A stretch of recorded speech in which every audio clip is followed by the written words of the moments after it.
This is for you, Neil. So I recently saw that Ellen Harland bought a Viking manuscript for his hometown for 134 US thousand, $134,000 and gifted it to his hometown. And the manuscript is about 430 years old. So initially, I wanted to start this series with The Time Machine, H.G. Wells. H.G. Wells. I can only read books that are out of copyright so that my content don't get taken down. So I'm going to jump and try and see if I can read this Norse Viking chronicles or manuscript that have been translated from one language to the other. But obviously, I'm going to be reading in English. So the last time I tried this, the first time I tried this, I read out loud facing the camera for about, I said I was going to do an hour. But after 30 minutes, I was like, I was out of breath already. I never knew that reading out loud for such a long time could be energy consuming. So let's try again, but this time around with the Viking Chronicle.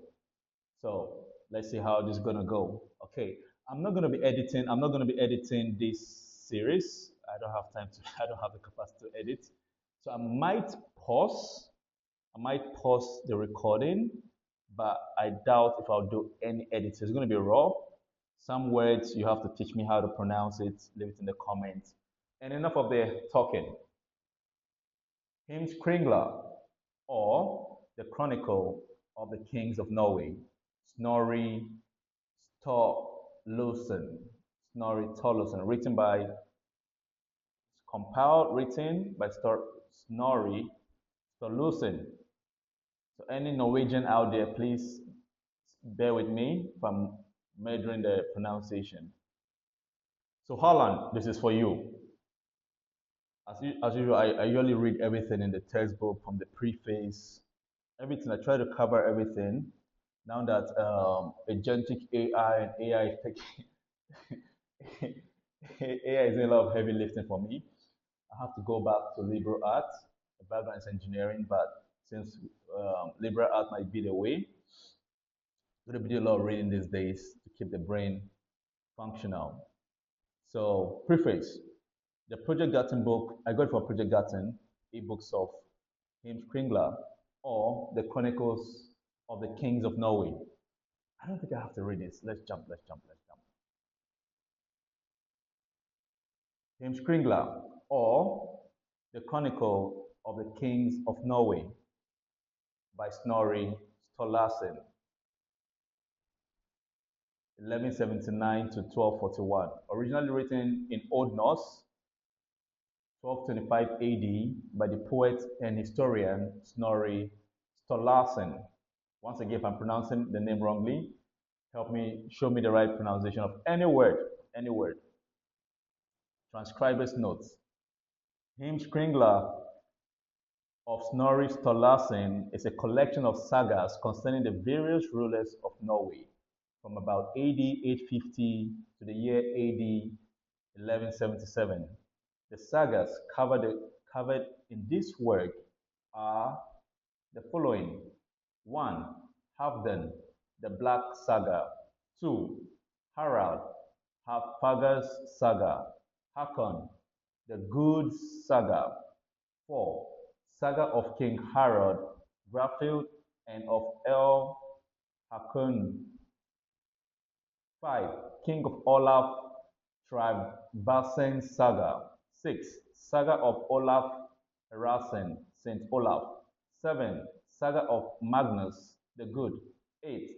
Saga of Harald Hardrad. 9. Saga of Olaf Kyrre, Kyrre. 11. Magnus Barefoot's Saga. No, that's 10, sorry. 10. Magnus Barefoot Saga. 11. Saga of Sigurd the Crusader and his brothers' eyes. I can't see. I'm reading with an EPUB reader. Some parts is being cut off. I'll have to figure this out later. 12. Saga of Magnus the Blind and Harald Gill. 13. Saga of Sigurd Ing and Eystein, the son of Saga of Hakon, Hegebred, Hakon the broad shoulder. 15. Magnus Erlingsen's saga. While scholars and historians continue to debate the historical accuracy of Stallersen's work, the hymn Skringla is still considered an important original source for information on the Viking Age, a period of which Stallersen covers almost in its entirety.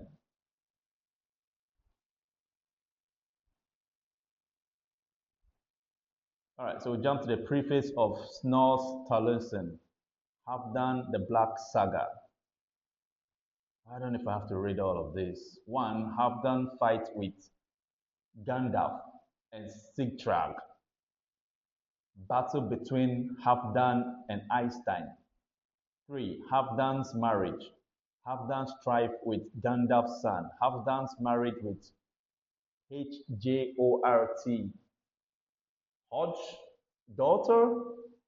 Six, Ragling's dream. Seven, of Halfdan's dream. Eight, Halfdan's meat vanishes at a feast. Nine, Halfdan's death. Then it moves on to Harald Harfager's saga. I'm not going to read all of that. I think I'm going to read it again later. Hakon the Good saga.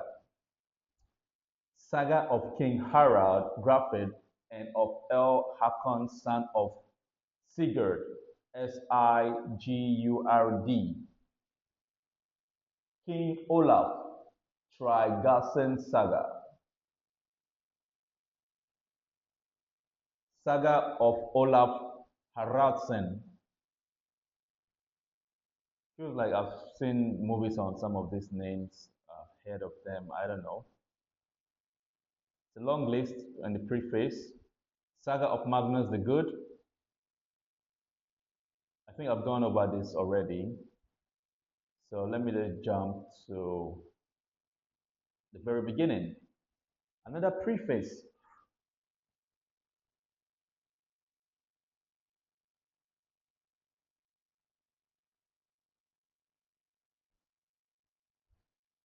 In this book, I have had old stories written down, as I have heard them told by intelligent people, concerning chiefs who have held dominion in the northern countries and have spoke the Danish tongue, and also concerning some of their family branches, according to what I have been told me. Some of this is found in ancient families' registers, in which the pedigree of kings and other personages of high birth are reckoned up, and part is written down after old songs and ballads which our forefathers had for their amusement. Now, although we cannot just say what truth there may be in these, yet we have certainty that old and wise men had held them to be true. Jandolf, Tjodolf, Jandolf of Hungvin, Hvin, was the Skald of Harald Harfager, and he composed the poem of King Rogvald, the Mountain High, which is called Ynglingatal. This Rogvald was son of Olaf Gestadolf, the brother of King Haldolf the Black. In this poem, 30 of his forefathers are reckoned up, and the death and burial place of each are given. He begins with Fjolner, Fjolner, a son of Yngvefrey, whom the Swedes, long after his time, worshipped and sacrificed to, and from whom the race of family of the Ynglings take their names. Ynglings. Evin. Bro, UI Evin Skaldas Pillar. Also reckon up the ancestors of El Hakan the Great in a poem called Halei Jantal, composed about Hakan, and therein he mentioned Samin, a son of, and he likewise tells of the death and funeral rites of each. The lives and times of Yingling rays were written from Jandal's relationship enlarged afterward by the accounts of intelligent people.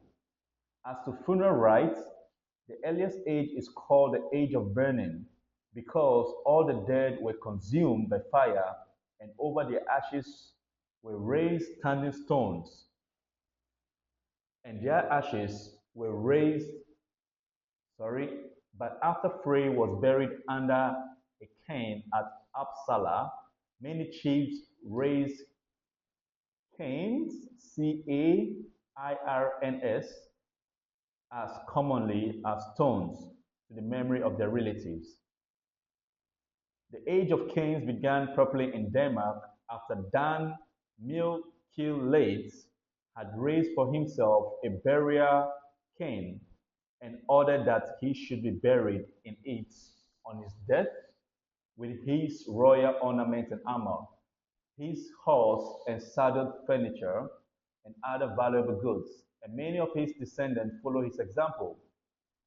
But the burning of the dead continued long after the time to the custom of the Swedes and Northmen. Iceland was occupied in the time that Harald Harfager was the king of Norway. There were skalds in the Harald's court whose poems the people know by heart even at the present day, together with all the songs about the kings who have ruled in Norway since his time. And we rest the foundations of our story principally upon the songs which were sung in the presence of chiefs themselves or of their sons, and take all to be true that is found in such poem about their feats and battles. For although it is for although it be the fashion with cows to praise most of those in whose presence they are standing, yet no one who dare to relate to achieve what he and all those who heard it knew to be false and imaginary, not a true account of his deeds, because that would be mockery, not praise of the priests are fraud.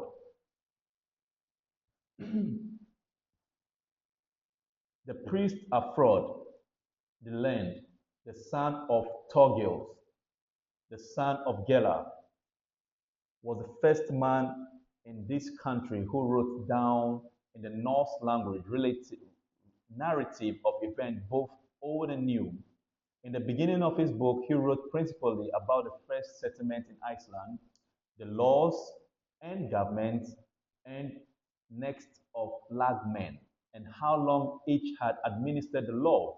And he reckoned the first years at first, and he reckoned the years at first until the time when Christianity was introduced into Iceland, and afterward reckoned from that to his own times.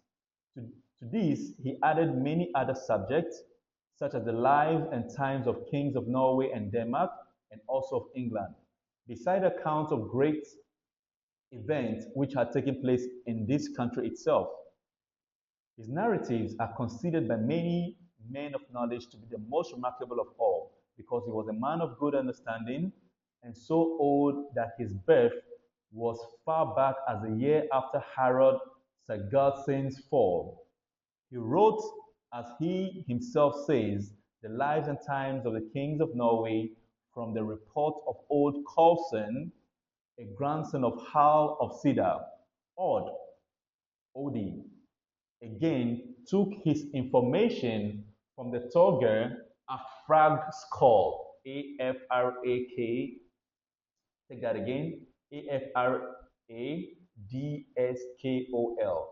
Afragskol, who was an intelligent man and so old that when El Hakan the Great was killed, he was dwelling at Nidans, the same place at which the king of Olaf Travasen afterward laid the foundation of the merchant town of Nidoras, that is Trondheim, which is now there. The priest came when 7 years old to Hakadal, Haukadal,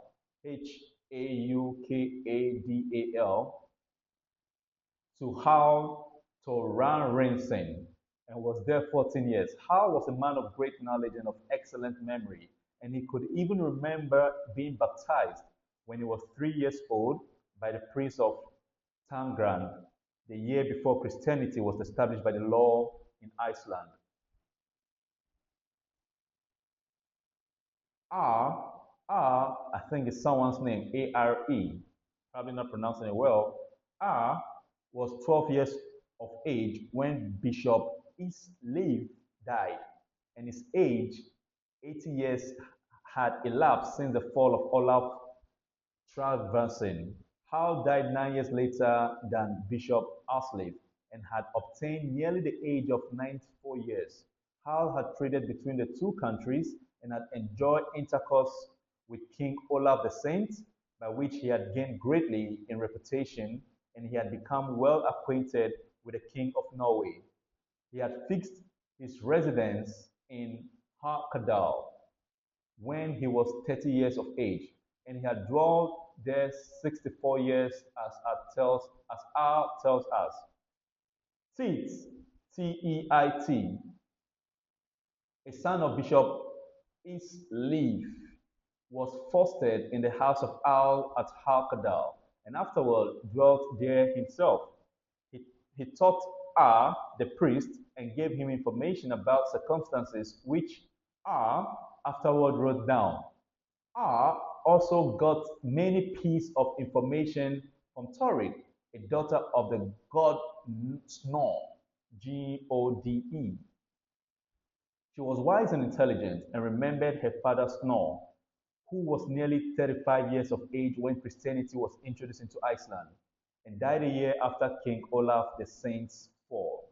So it's not wonderful that R, the priest, had good information about ancient events both here in Iceland and abroad, being a man anxious for information, intelligent, and of excellent memory, and having beside learned much from old intelligent persons. But the songs seem to me most reliable. But the songs seem to me most reliable if they are sung correctly and judiciously interpreted. All right, this is very interesting.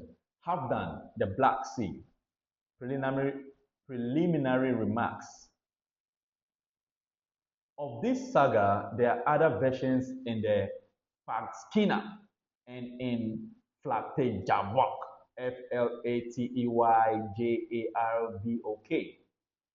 The Flateyjarbok version is to a great extent a copy of Snorr. The story about Halfdan's dream is found both in Fagskina and Flateyjarbok. The probability is that both Snorr and the author of Fagskina must have transcribed the original text, ed. What does ed stands for? Hyphen, long dash ed. I don't know what that stands for. One, Halfdan fight with Gandalf and Sigtryg, Sigtryg. Halfdan was a year old when his father was killed, and his mother, Asa, Asa, set off immediately with him westward to Agda, and set himself there in the kingdom which her father Harald had possessed. Halfdan grew up there and soon became stout and strong, and by reason of his black hair was called Halfdan the Black. When he was 18 years old, he took his kingdom in Adgar and went immediately to Vestfold, where he divided the kingdom as before related with his brother Olaf. The same autumn, he went with an army to Vingormak against King Gandalf. They had many battles, and sometimes one, sometimes the other gained the victory. But at last, they agreed that Halfdan should have half of Vingormak, as his father Godrod had had it before. Then King Halfdan proceeded to Raumarike, Raumarike, and subdued it. King Strig, King Sigtrygg, son of King Eystein, who then had his residence in Hidemark and who had subdued Raumarike before, at head of this, came out with his army against King Halfdan, and there was great battle, in which King Halfdan was victorious. And just as King Sigtrygg and his troops were turning around to fly, an arrow struck him under the left arm, and he fell dead. Halfdan then laid the whole of Raumarike under his power. King Einstein, second son, King Sigurd, King Sigurd's brother, was also called Einstein and was then king in Hedemark, Hedemark.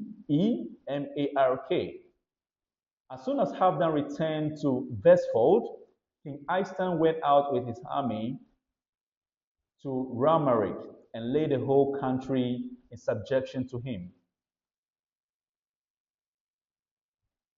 2. Battle between Halfdan and Eystein.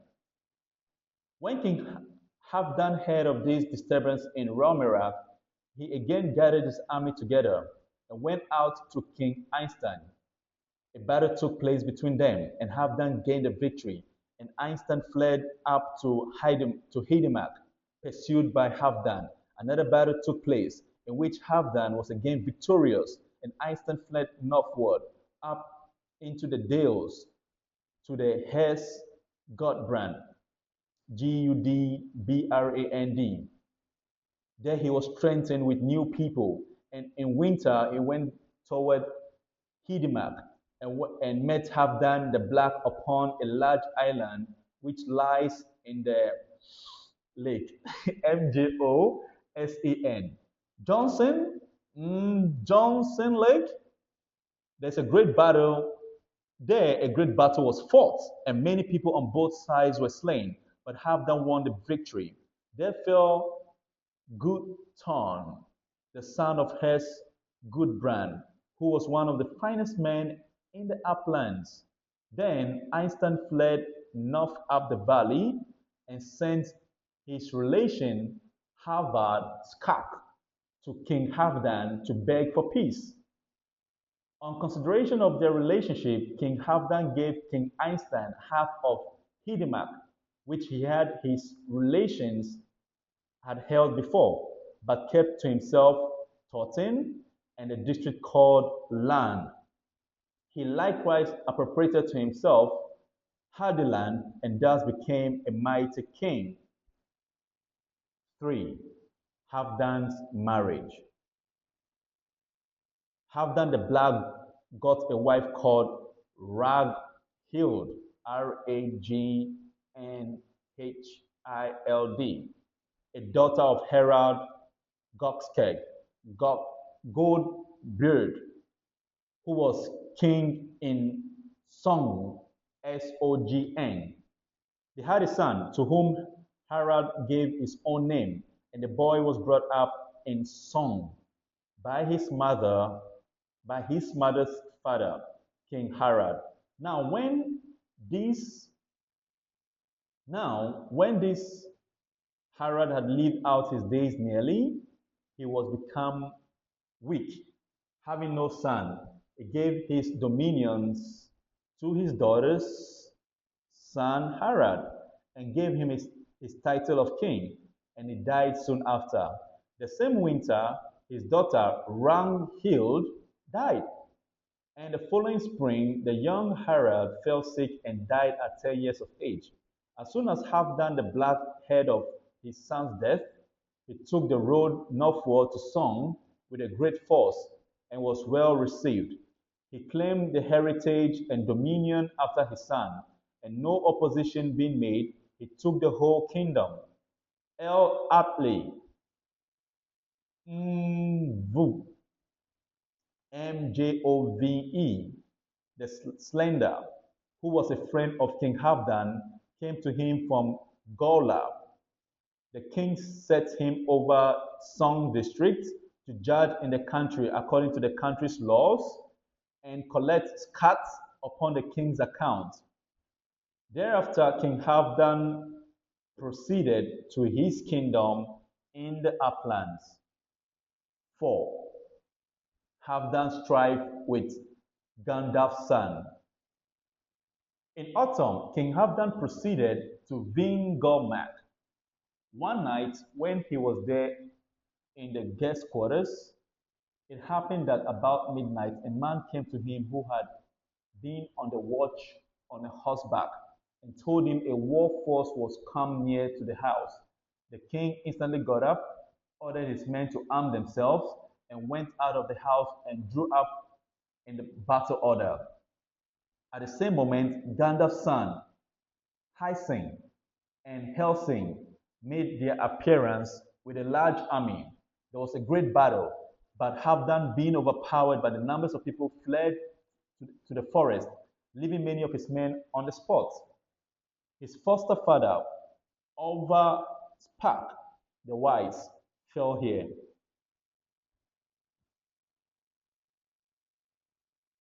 The people now came in swamp to King Halfdan, and he advanced to seek Gandalf's son. They met at Id, near Lake Oren, Oieren, and fought there. Hysing, Hysing,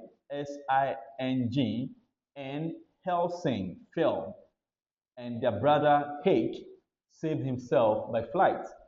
King Halfdan then took possession of the whole Vingolmak, and Hake fled to Alfheimar, Alfheimar, Alfheimar, Alfheimar, Alfheimar. Sounds almost German. 5. Halfdan's marriage with Jot's daughter. Jot. H should be silent. Hjort. Jot's daughter. Sigurd Jot was the name of king in Ringerike, who was stouter and stronger than any man, and his equal could not be seen for a handsome appearance. His father was Held Vers, the sharp, and his mother was Auslog, a daughter of Sigurd, the Winged Eye, who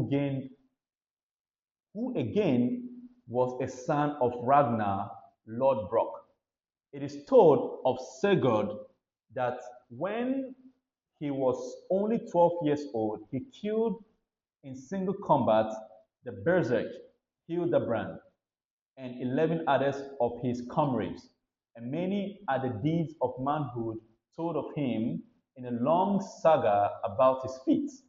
Sigurd had two children, one of whom was a daughter called Ragnhild, then 20 years of age and an excellent brisk girl.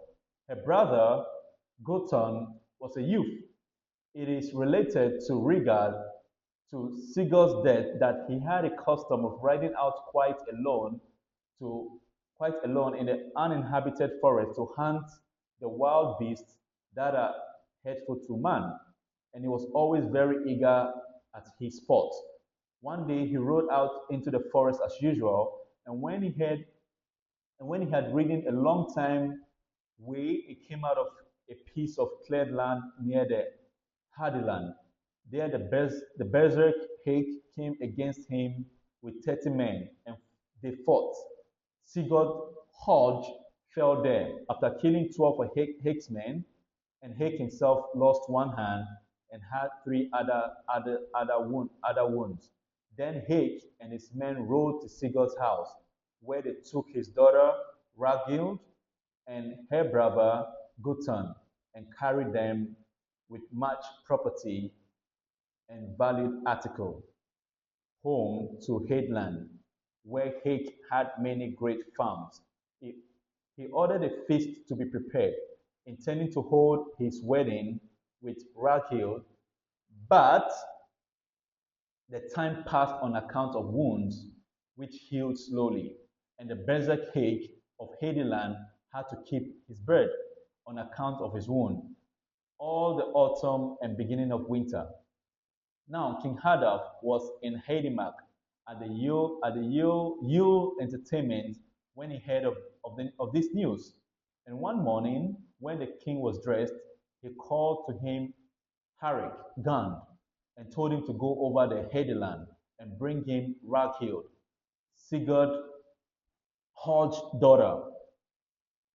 Harik got ready with 100 men and made his journey so that they came over the lake to Hague's house in the grey of the morning and beset all the doors and stairs of the place where the house servant slept. Then they broke into the sleeping room where Hague slept, took Raghil with her brother Gutam and all the goods that were there and set fire to the house servant place and burnt all the people in it. Then they covered over a magnificent wagon, placed Raghil and Gotham in it, and drove down the ice. Hick got up and went after them a while, but when he came to the ice on the lake, he turned his sword hilt to the ground and let himself fall upon the point, so that the sword went through him. He was buried under the mud on the banks of the lake. When King Halfdan, who was very quick of sight, saw the party returning over the frozen lake and with a covered wagon, he knew the errand was accomplished according to his desire. Thereupon, he ordered tables to be set out and sent people all round the neighborhood to invite plenty guests. And some and the same day there was a good feast, which was also Halfdan's marriage feast with Raghil, who became a great queen. Raghil's mother was Tony, a daughter of Claccarad, king in Jutland, and the sister of Sri Dambod, who was married to the Danish king, Gorm the Old, who then ruled over the Danish dominions.